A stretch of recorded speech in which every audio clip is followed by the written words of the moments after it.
జంగారెడ్డిగూడెం మండలం గురువాయగూడెం మధ్య ఆంజనేయ స్వామిని బ్రహ్మశ్రీ ప్రవచనకర్త గరికపాటి నరసింహారావు దర్శించుకున్నారు. ఆలయానికి విచ్చేసిన నరసింహారావును ఆలయ అధికారులు ఘన స్వాగతం పలికారు. పూర్ణ కుంభంతో ఆహ్వానించారు. స్వామివారిని దర్శించుకున్న గరికపాటి నరసింహారావు నాగవల్లి దళాలతో అష్టోత్తర పూజలు చేశారు. వేద మంత్రోచ్చరణల మధ్య ఆయనకు వేదాశీర్వచనం అందజేశారు. స్వామివారి ప్రసాదాలను అందజేసి వస్త్రాలతో సత్కరించారు. ఈ కార్యక్రమంలో కరాటం ఉమామహేశ్వరరావు, రాజాన సత్యనారాయణ, ఆకుల రాకేష్, పాలపర్తి శ్రీనివాస్, ఇమ్మన్ని శశికుమార్ పాల్గొన్నారు. ఆలయ కార్యనిర్వాహక కార్యదర్శి ఆర్వి చందన పర్యవేక్షణలో ఏర్పాట్లు చేశారు. భక్తులకు ఉచిత ప్రసాద వితరణ చేశారు. గరికపాటి నరసింహారావును చూసేందుకు, కలిసేందుకు భక్తులు తరలివచ్చారు. ఒక చేత్తో ఫలాన్ని, మరో చేత్తో గదను కలిగి ఉండి పచ్చటి మద్ది వృక్ష తొర్రలో ఉన్న ఆంజనేయ స్వామి లీల గురించి ఆయన ప్రస్తావించారు. ఎల్లప్పుడూ భక్తులు సుఖంగా ఉండాలని మద్ది వృక్షం సూచిస్తుంటే, చేతిలో ఉన్న ఫలం గురించి తెలియజేస్తూ కోరిన కోరికలు ఫలించాలని దీవిస్తున్నారని, భక్తులు పడుతున్న ఇతి గ్రహ బాధలను గదతో దండిస్తూ రక్షణగా ఉండటాన్ని సూచిస్తుందని తెలియజేస్తారు.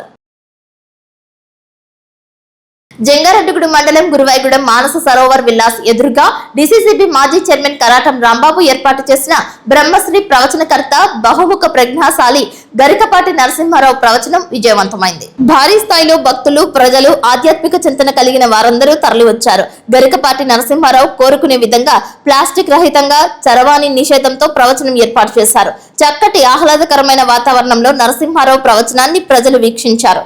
ప్రాంగణంలో మొక్కలు నాటిన నరసింహారావు ప్రాముఖ్యతను, మార్గనిర్దేశకత గురించి డిసిసిబి మాజీ చైర్మన్ కరాటం రాంబాబు వివరించారు. ప్రవచనం అనంతరం గరికపాటి నరసింహారావును పలువురు సత్కరించారు. పండిత పురోహితులు వేదాశీర్వచనం అందజేశారు. పురాణ ఇతిహాసాలలో ఉన్న ధర్మం గురించి, సమాజంలో మహిళల గురించి వివరించారు. కలియుగంలో భగవంతుడి నామస్మరణ మరువకూడదని అన్నారు. ధర్మాన్ని పరిరక్షిస్తే ఆ ధర్మమే కాపాడుతుందని అన్నారు. దురాలోచన మానుకోవాలని, సద్బుద్ధితో జీవితం సార్థకం చేసుకోవాలని, ఎదుటి వారిని గౌరవించాలని, తల్లిదండ్రులు, గురువు ప్రాముఖ్యతను ప్రతి ఒక్కరూ తెలుసుకుని మసులుకోవాలని అన్నారు. పలు ప్రాంతాల నుంచి వచ్చిన ప్రజలతో సభా ప్రాంగణం కిక్కిరిసింది. ప్రవచనం ఆద్యంతం నిశ్శబ్ద వాతావరణంతో సాగింది. నీదు పాద జలజంబుల్ నా జీవితంబుల్ నారోసిన నీదు పాద జలజంబుల్ నాదు కన్నీటిని పన్నీటిన్ వనరించుగాక జనని బ్రహ్మాస్యలాస్యావని.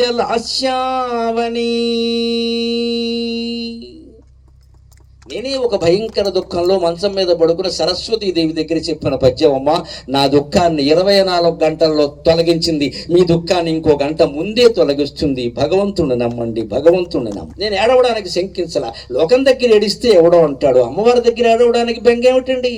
అంతకంటే నవ్వదగిన చోటు, అంతకంటే ఎడవదగిన చోటు ఉంటుందా?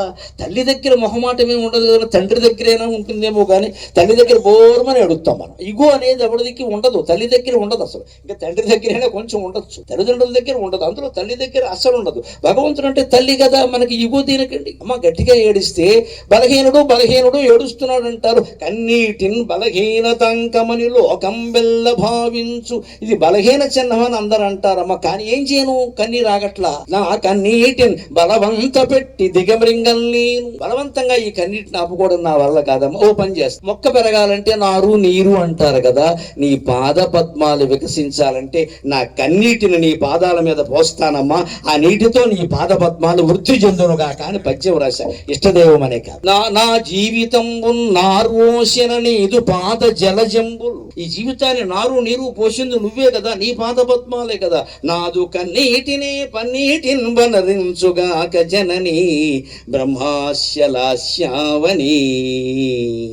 బ్రహ్మదేవుడి యొక్క హాస్యంలో లాస్యం చేస్తావు కదమ్మా సరస్వతి మాత. నా అవధానాలకు, నా ప్రవచనాలకు, వాక్కుకి సరస్వతి మూల కారణం కదండి. మరి మాకు అంతకంటే గొప్ప దైవం ఎవరుంటారు? ప్రార్థన, ప్రార్థన, ప్రార్థన. ఎప్పుడు జీవితం అనే రైలు బండి సక్రమంగా నడవాలి అంటే రైలు బండికి 2 పట్టాలు ఉన్నట్టే జీవితానికి 2 పట్టాలు ఉంటాయండి. ఒకటి ప్రయత్నం, 2 ప్రార్థన.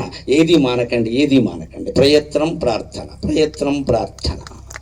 మనం ప్రయత్నం చేయాలి, ప్రార్థన చేయాలి. సంసార జీవితం సుఖంగా సాగాలంటే ఒకటేనమ్మా, ఒక చెయ్యి భగవంతుడి పాదాల మీద ఉండాలి, రెండో చెయ్యి జీవిత భాగస్వామి భుజం మీద ఉండాలి. అప్పుడు సంసార జీవితం హాయిగా సాగుతుంది, హాయిగా సాగుతుంది. అష్టావధానం ఆయన నాకు పెట్టారు. ఎట్లాగంటే ఆయన ఫోన్ చేసి అష్టావధానం నిషిద్ధం ఉంటుంది కదా, మొట్టమొదట ఉల్లిపాయ నిషిద్ధం అన్నారు, తర్వాత కాఫీ టీ నిషిద్ధం అన్నారు, సరే అనుకున్నా. మళ్ళీ పి నిషిద్ధం అన్నారు, అంటే ప్లాస్టిక్. సరే ఓ నిషిద్ధం అన్నారు, అంటే సెల్ ఆఫ్ చేయమని. ఇన్ని నిషిద్ధాలు నమ్మబెట్టారు ఆయన. అష్టావధానాన్ని ఏం చేస్తున్నట్టుంది.